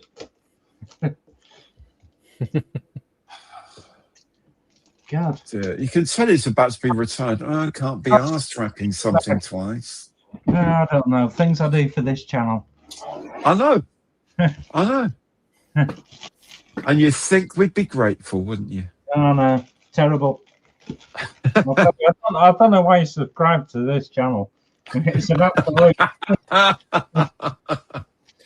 There you go, Nick. You're going to have to come on the live streams. Having the winter dance. There we go. Yeah. Cost me a load of money every month, and what do I get? Abuse. I know. I know. Yeah, but it's only because you like it. A lucky thing is you love it. That's why this channel's great. That's why he licks his lips every time. Yeah, enough. Leave it. Leave it. It was so awkward to open a package I send to people. Yeah, you never realise our pain, do you? Oh, it's just like peeling drawers off. Well, I was saying no more. Feeling the chiffon on your thighs, isn't it, Nick? There you go. Brilliant. That's cool. Excellent. And I got it right. Woohoo! Woohoo! If you're not careful, Mike, I'm going to send you a helmet. Yeah, that could. I'd put that on my shelf. Again. Hey. I've got World War I ammunition clip. I like stuff like that. Yeah. Brilliant. Well done, Lox 9. So what you do is you get in touch with me. Just send me a note. I'll put you in touch with Nick and work something out for you guys. Yeah. I don't think not a duck pic. No. So that's one for the stash, Mikey. Yeah. It's high class Marks and Spencer's abuse. How very dare you? Waitrose abuse. Yeah. Please. Yeah, I was talking to Gary about it before the stream, and said at least it's not 770 parts again. No, it's 191. Yeah, Oh. That's achievable. That's fine. That's nothing. Yeah. Well, what was it? That's the engine on a mini art kit. That is 191. Yeah, it is, yeah. Well, that mini art omnibus that me and John did a few months ago, that was over 330 parts. Oh, really? Yeah. Oh, man. I bet 200 of those were in the chassis, weren't they? Yeah. Pretty much. Yeah. I do have some mini art interior kits that I intend to make. Excellent, Lox 9. That's good plan. Yeah, good Send man. it over. I'll put you in touch with Nick and sort it out. He was only a fireman's daughter, but she likes a slippery pole. Thank you, Mark. Thank you. Another one determined to shut my channel down completely. I'll be You're very welcome, Lox 9. Glad you could join in. Well done guessing the answer. Yeah, well done. Well done. Yeah. Even all just logged in, how is everyone? We're fine, thank you, Nigel. I said Clue 2 as well last night, didn't I? You did. You did. Yes. Yes. Because Profunda Stirk means high strength. Horsepower. Yeah. Oh. Well, the 216 V8, 216 litre V6, they used the high performance, high strength versions of the engines. Yeah.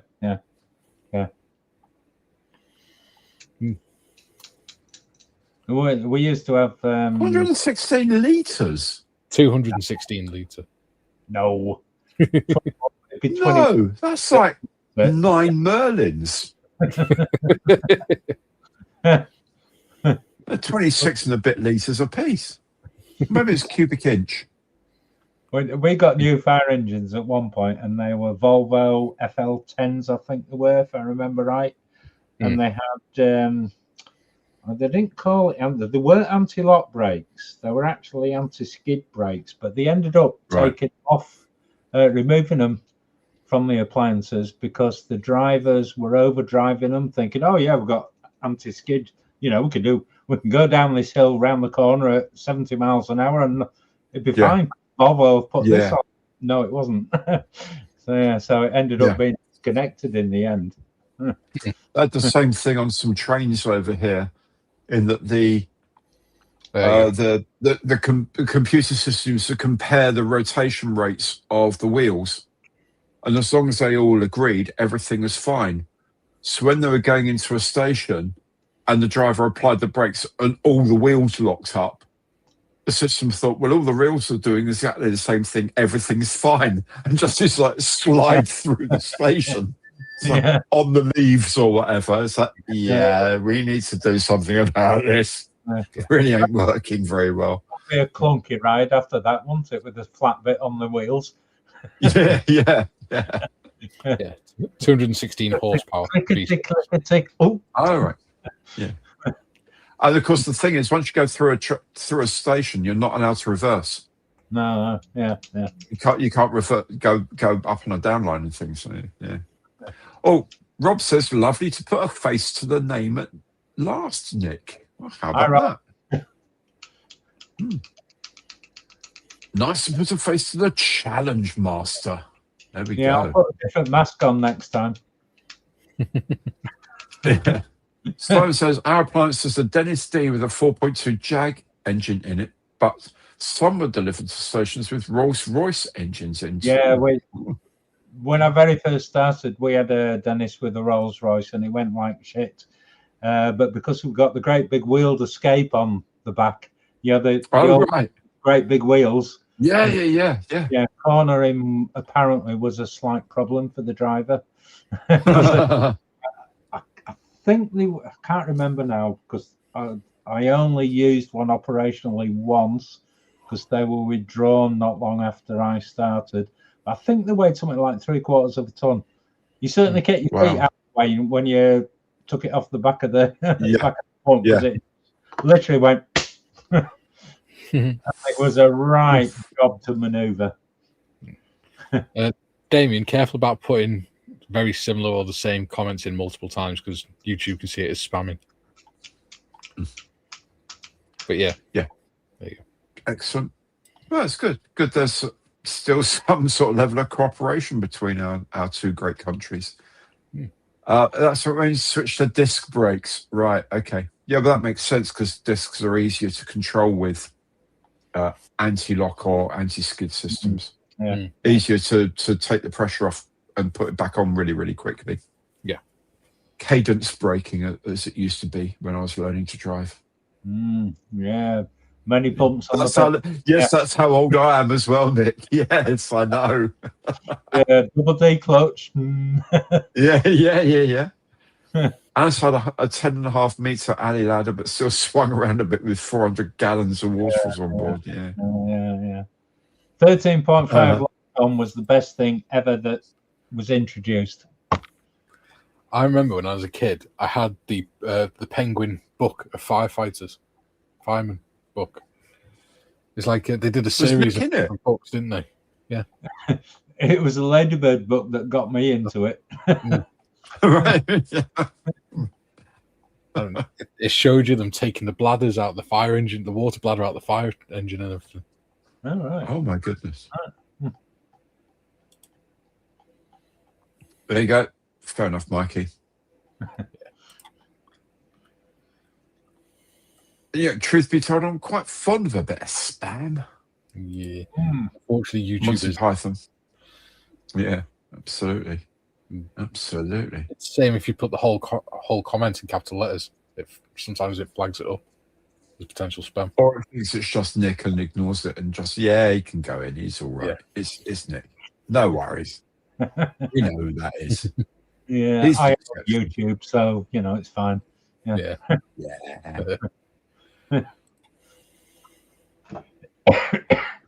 Oh, just found the YB49. Must get it done. Very nice. Jet-powered flying wing. Lovely.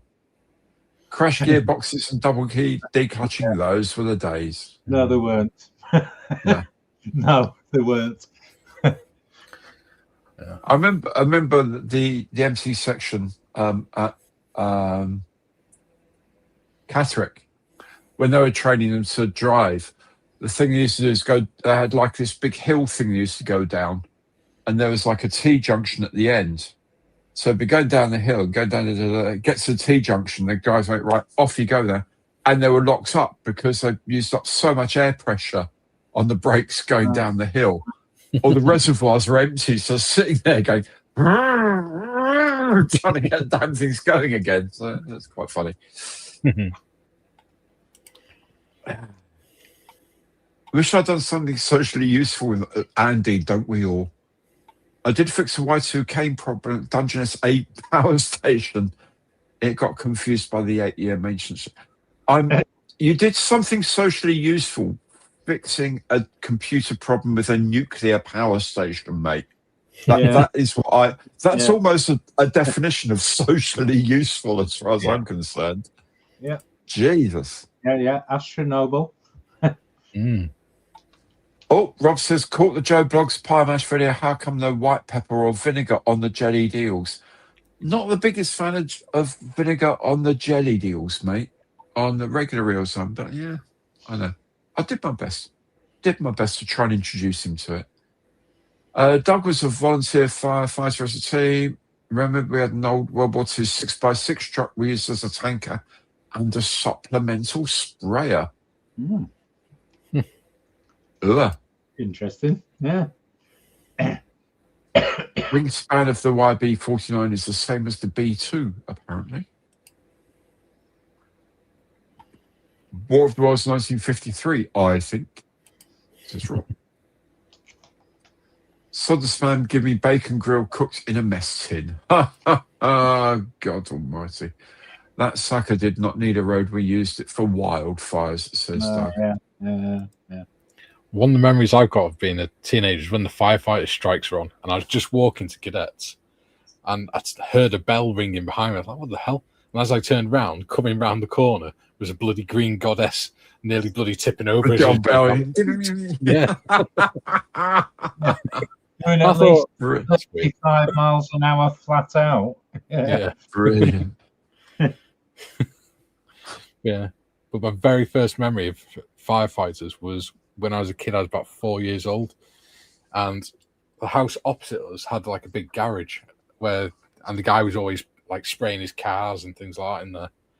And the garage went up in flames with all the spray cans and everything in it. And I remember watching it out the front bedroom window in the middle of the night, and it terrified me. Lots of pops from the exploding spray cans. Yep. Yeah. I can just remember seeing all the firefighters in the yellow leggings and the black tunics and everything running around. They were terrible, them tunics. They literally came to your belt on your waist. As soon as you bent over, you got wet and cold, and they were made out of wool. So when they got wet, they were weighed about 3 tons. And if you got too hot in them, you'd start steaming inside. So you were like, pressure cooking yourself. And if one actually caught fire, wool gives off arsenic gas. So yeah, thanks. Yeah. Nice. In the days when breathing apparatus was a specialist skill, so it was how much smoke can you eat? Yeah, you're a good fireman if you can do that. Yeah. When health and safety was something you'd never heard of. Yeah.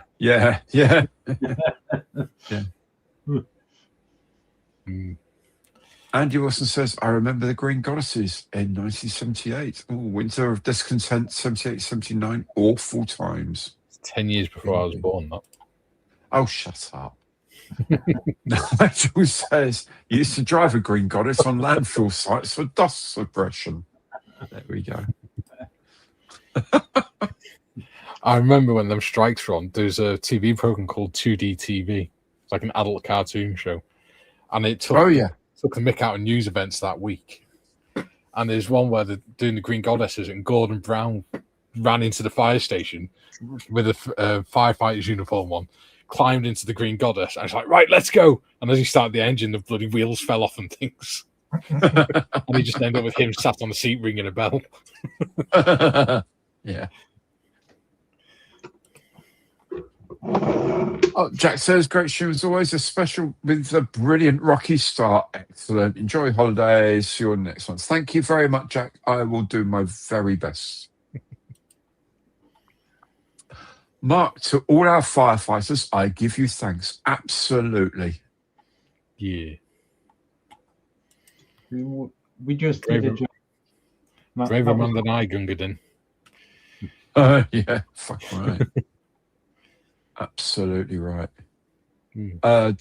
Boss says, Doug Smith, for us, a more recent version over here would be a Pinzgauer. Yeah. Oh, they're a nice truck. Yeah, they're good. I've driven the little army Pinzgauers. Yeah, good bit of German engineering. That bit like a Unimog, isn't it? Really? Yeah. I got tasked with repairing one when I was out in Iraq, and we weren't allowed to let any of the other mechanics on any of the other sections near it because all the bloody equipment in it was a secret. It was stupid because all the fuses and stuff were all the really old type fuses. You know, we had Land Rovers and everything that had all the blade type fuses and things. These had the little glass cylinders and everything. But, yeah, that was fun trying to sort out the electrics on it. Health and safety came about after the Apafan disaster. Yeah. Yeah. Yeah, I remember that when I was at school. Bring sixpence in to give to the because they had a collection, didn't they, for the yeah. Absolutely. In the days when sixpence was, you know, a fair was amount. Proper money. Yeah. Well, the coal board took a lot of that money, didn't they? That was donated. They took it for to pay for the repairs to the slag heaps and stuff, and for clearing away all the muck. That's a bit mean. Yeah, there's just if you type in Aberfan disaster on YouTube, there's documentaries about it, and it explains at the end that the coal board tried to use a lot of the money. So the actual people that lost kids and that, they got very little compensation. Oh, really? That's ridiculous. That's terrible. They only got like the modern equivalent of 100 quid or something for their child. That's Jesus. Yeah. Mind you, having said that, you could probably buy a house for that, couldn't you? Well, but that's the thing. It's the modern equivalent of £100. Yeah. Back then, it was a lot less, wasn't it? Yeah. 4.8 that was then. Yeah. Well, sixpence was a day's school dinner money when I was a kid, because it was 2 and 6 a week. No, it's 2 and 6 a week, so just under a day's money. But you know, it's a significant amount of money you'd be giving there. Was that when he's still on rationing, or? You can go off people pretty quickly, Mikey. Do you know that? Listen, when I was born, sweet rationing was the last one to finish, and it just finished the year before I was born. 1956, it finished. I should actually say my dear wife can remember rationing, so careful there. I remember just about, very just about, I should say. Yeah, I remember my nan telling me, because my granddad remembers a lot about like the war and just after the war and stuff. But my nan said the only thing I remember about the war is when the sweet rations came to an end. She said I loved it.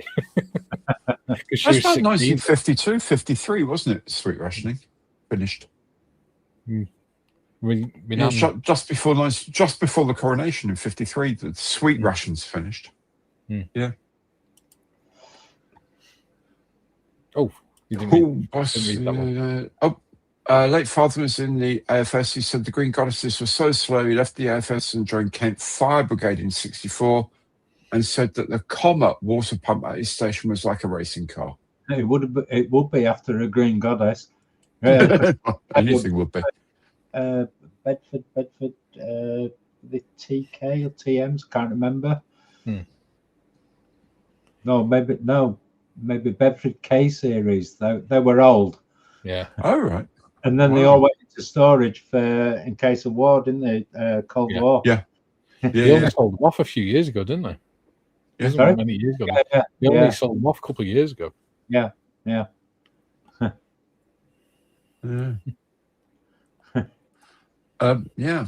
Utter respect to all firefighters everywhere, says Rob. Absolutely right. Bloody right. Huch is Austrian, says Guido. Uses what's wrong with nails. This particular pin scour had a lot of surveillance equipment. How should we start?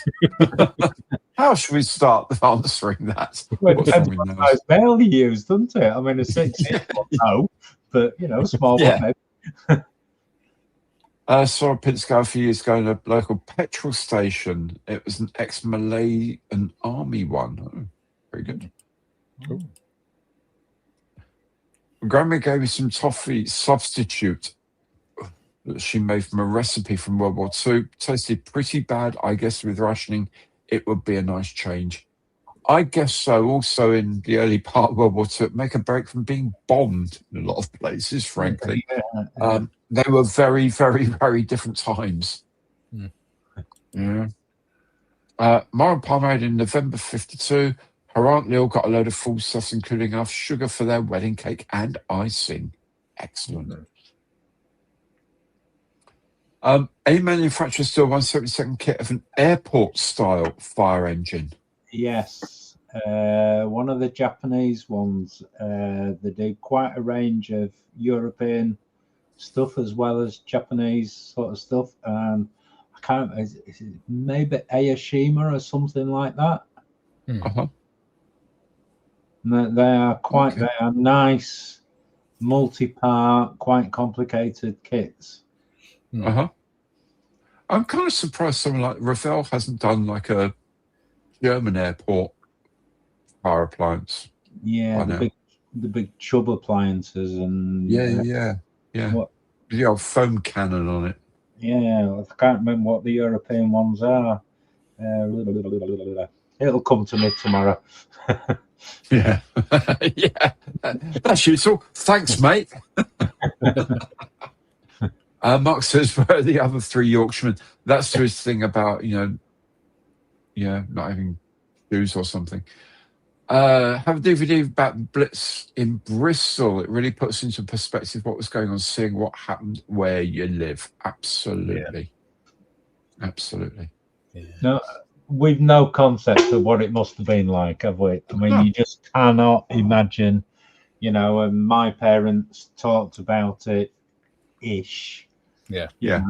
Not really that forthcoming about it. I always try to convince my dad to write it down or record. Because he was in the glider pilot regiment. He was on the 2nd draft. Wow. And I said to him, why did you join the glider pilot regiment? Because he was in the signals. And he said, well, Churchill put a thing out saying that he wanted this airborne sort of division or whatever it was, brigade. He said, and to fly, you had to be a sergeant. So you got 2 shillings and 6pence a month more to be a sergeant, because the RAF wouldn't allow you to fly unless you were a sergeant, and they trained the army to fly. So he said, being a Yorkshireman, I put my hands in my deep pockets and thought, right for me. So he volunteered, and he was on the 2nd cadre of pilots, but he never went to Barnum. Oh, right. He was posted to India it was a secret test flight. I can't find much about it, but it was Tiger Squadron 266, I think it was.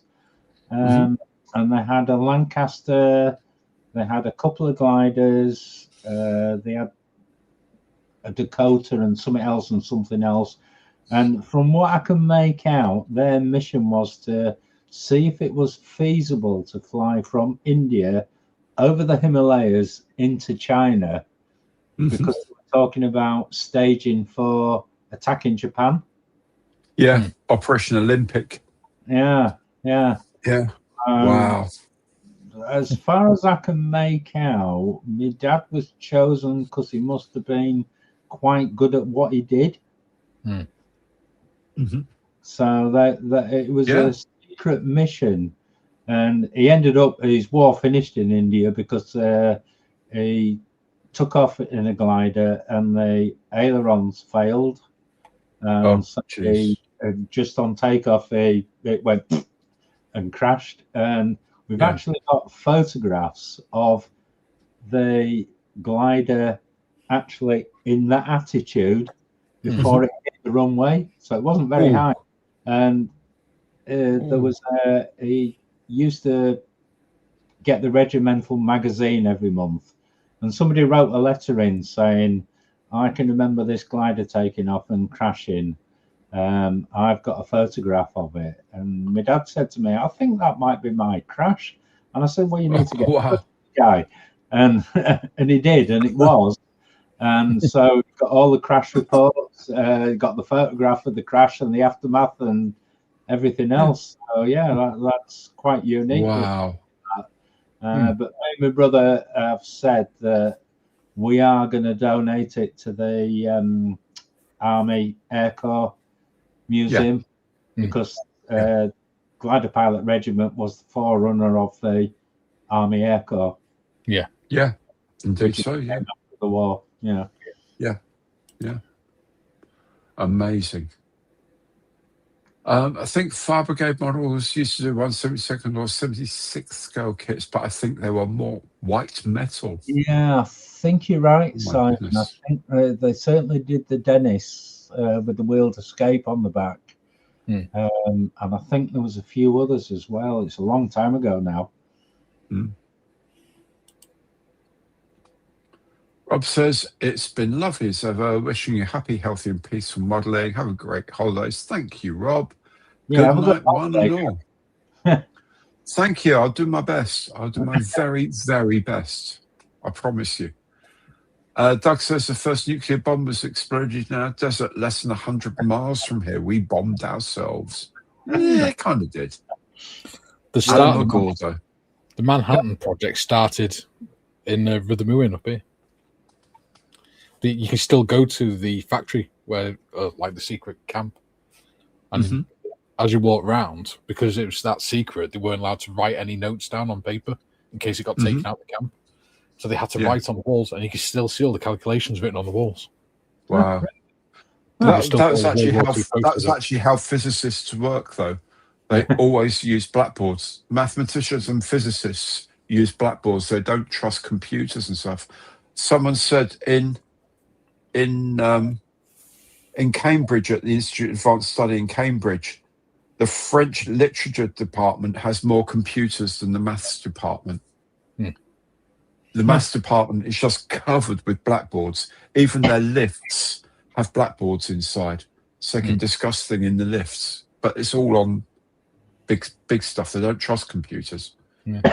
If you walk, you can go up there and walk around there, and you can still see all the calculations, and I've still got all the World War II posters on the walls and everything, the original ones. Do you think there's like a calculation that all this, like, sigma s to the limit of and at the bottom equals bang? Yeah, that'd be brilliant. That'd be brilliant. Well, attached to the camp, there was also a set of tunnels, and those tunnels was where they stored chemical weapons and stuff in World War II as well. Nice. Yeah. So you can twice a year, the local history society does tours down there.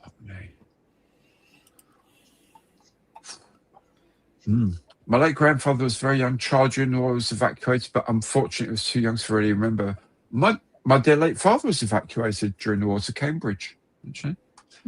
They should have used elephants, said Andy. Oh, yes. Boss says, my nan could not watch anything with a V1 or anything close to a pulse jet. It would send her into a panic attack. I can believe it. Michael says, thanks for the stream. Enjoy the US Canada. I will do, my friend. I will very much enjoy it. I'll be videoing a lot. Jacob, boss, my friend's grandmother distinctly remembers taking cover in a ditch when a V1 went over and crashed nearby. The sound must be absolutely terrifying having experienced the attacks. Totally. Sound is a massive trigger for things. I think it must be the lack of sound with a V1, mustn't it? Yeah, that sudden stop. It's safe. Yeah. When you don't hear it, that's it's coming down. Yeah, absolutely. One of my strongest memories of being in Iraq is being on sentry duty in the guard post. And as I was talking to this officer, I looked behind him, and through the clear blue sky, all I saw was this massive rocket go flying across the sky behind him. Oh, Jesus. I went, incoming, and dove into the Sangha. And he stood there, went, what are you talking about? Next minute, the sirens started going off. Dove in. Bang! Oh, that's what you're talking about. Yeah. He said, how did you know that was coming? I went, I saw it flying through the sky. It was really weird. It was like slow motion. For anyone who joined the live stream, like, you must rewatch the first 30 minutes. Yeah. It was epic. It was fun. I missed that. Yeah, oddly enough, yeah. It was fine. You could hear them overhead. It's when the noise stops with the V1. Yeah, absolutely. That was one blessing of the rockets and stuff in Iraq, is that you only heard them as they were coming in. It wasn't a long sound and then it suddenly stopped and you didn't know what was happening. If you heard it, you knew it was coming towards you. And of course, the V2 was even worse, wasn't it? Because you didn't hear Well, you never heard it after it landed. Absolutely. Yeah. Don't forget my knotted hanky for my head. Thank you. I do have a hat, however, Mark, but thank you for that. I bet you got one of those straw fedoras or something, haven't you? Yeah. It's a Waitrose thing. Yeah, hasn't he? He's got to. Too posh for a hanky. Like a straw trilby or something. He has, hasn't he?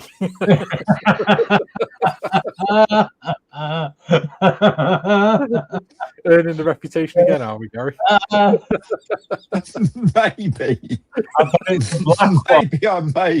Maybe I may have a straw hat. Maybe. Be a black one with a white band that says Scar on it. Yeah. The one with the straw trilby with the striped band around it. Says, says Rudy on it. Yeah. No, that's the Caribbean cruise. I may have a straw hat. You may think that I couldn't possibly comment. Well, being Waitrose, we wouldn't expect anything less. Well, no, you wouldn't. You don't want a straw trilby, haven't you? We're sure you've grown out of your Panama, but I did have a Panama once, but one of my dogs ate it. It chewed it up. And I thought, you know what? Nah, I can't be bothered with it. So I do have a straw trilby style hat with a band on it. When you went to school, did you have a straw boater? No. Oh, you're not upper class then. You're sort of lower. We had school caps, which I wore on the first day ever and never again. Yeah, me too. And the only other headgear I ever wore was my RAF beret ones in the CCF. We didn't have boaters. We're not Eton or although I lived very close to Harrow School, we were never Harrow. They have top hats. Earning the reputation. So no, there we go. We never had that. It's a cover up. Yeah, totally. Joint like we watched. Yeah, watch it again. So it's going to be fun. Oh, okay. Foster Mum's written a couple of books about growing up in Sussex during the war. Apparently, a lot of planes dumped unused bombs near the coast when flying back to France or whatever. That used to happen a lot around here, apparently, because the German bombers would go over to Liverpool, and if they didn't, if they misjudged it or they didn't drop the bombs over Liverpool, they drop them here on the way back because we're on the flight back to Liverpool. Oh, right. Okay. Nigel says, night all, sweet dreams. Have a great hole, Gary. Thank you very much, Nigel. I'll do my very best.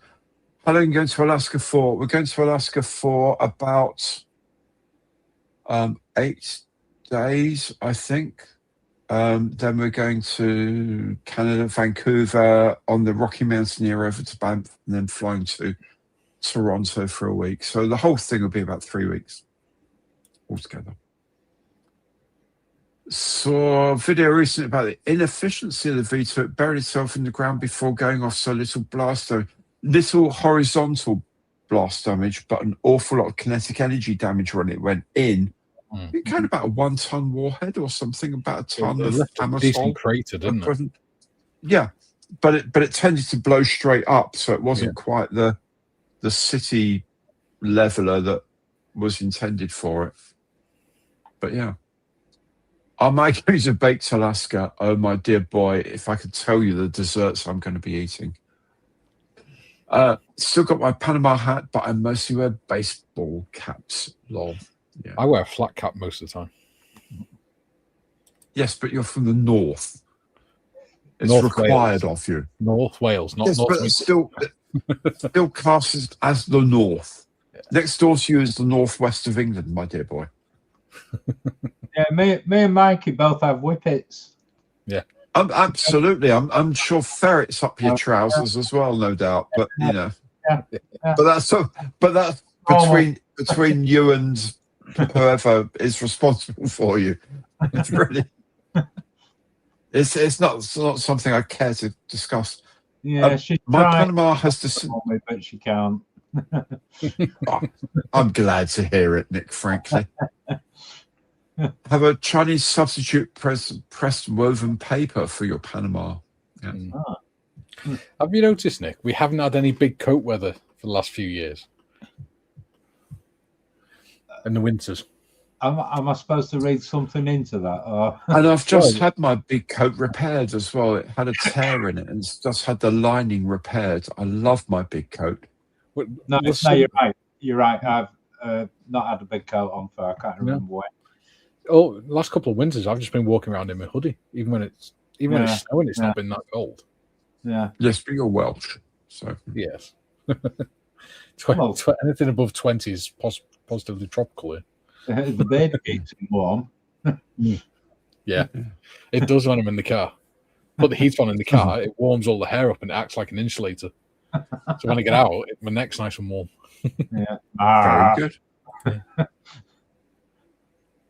Awesome vacation, guys. Thank you very much, Damien. I'll do my very best to enjoy it. We are 7 minutes past the hour. Quick question. The hell, 7 minutes past the hour on stream, but almost 13 minutes past the hour in real time as well. My Are we on here on Thursday? Yeah, I was going to do the virtual model club on Thursday. Yeah. I'll spread links across the internet as before. It was like watching a comedy show. Good night. Thank you, Trevor. Our pleasure entirely. We entertain, we educate, we inform. What are these people talking about? Comedy shows? I thought everything we did was really serious. Yeah. Well, I think it all worked very, very well, frankly. That's like my Thursday and Friday streams, isn't it, Gary? And Monday. Very serious. Oh, yeah. Totally serious. Proper anoraks. Yeah, right. Yeah. Yeah, right. Whatever gets you off. Yeah, absolutely very serious. Yeah. Dear God. Right. Yeah. I might drag myself along on Thursday to watch Nick's try to work StreamYard. Thank you, Andy. That's funny. Well, it's an age thing, you know.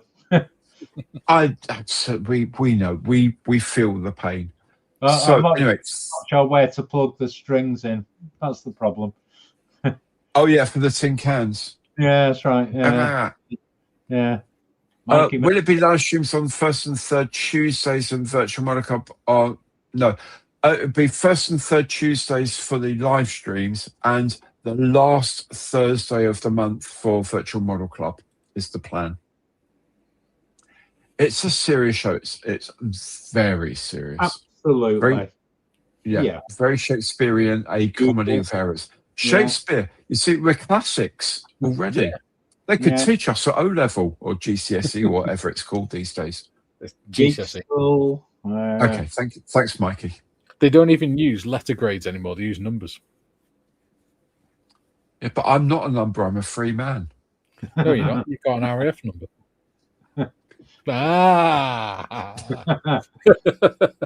That number stays with you for life. It's permanent. Yeah, can you remember it?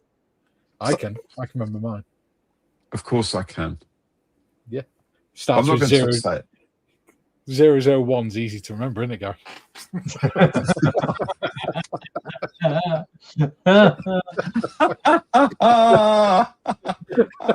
Yes. It's exactly, yeah. A reinforced one from you. All done in the best possible taste. Absolutely. It's trigger finger. It's triggered something. Oh, dear God. Right. Anyway, we should be going. Perhaps. It's been an absolute blast having you guys on as usual. Thank you to everyone for having your guesses and joining in the general fun and having a laugh with us. This is the kind of stream I really want this to be. Just basically having a lot of fun and trying to guess something as well as it is at the meantime. It's great. Absolutely excellent. So thank you, Mikey, for managing to keep in charge of vaguely and keep in charge. Nick, thank you so much for your mystery box as always, and really good to see you on stream, mate. I'm going to watch the first half hour now, aren't I? Yeah, you're going to have to go back and watch it all, mate. Yeah, will do. You were on some of it, but you didn't actually know it at the time. Well, I need to lie down. Thanks very much, guys. Thanks everyone for watching. Have a great week. If all of the channel members and Patreon and Ko-fi members and other assorted personnel, I hope to see you on Thursday for the virtual Model. Do I have a link to my Facebook? I think if you go to Monday Matters, in the information underneath Monday Matters, it's there. But if you do a search for Gary's stuff or friends of Gary's stuff, it's all there. You'll find it there. But if you don't, mate, send me an email and I'll send you a link. Okay? Thank you all so very, very much for joining in. It's been an absolute blast tonight, and have a great time. Thanks a lot. Bye, guys. See you Thursday.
Bye.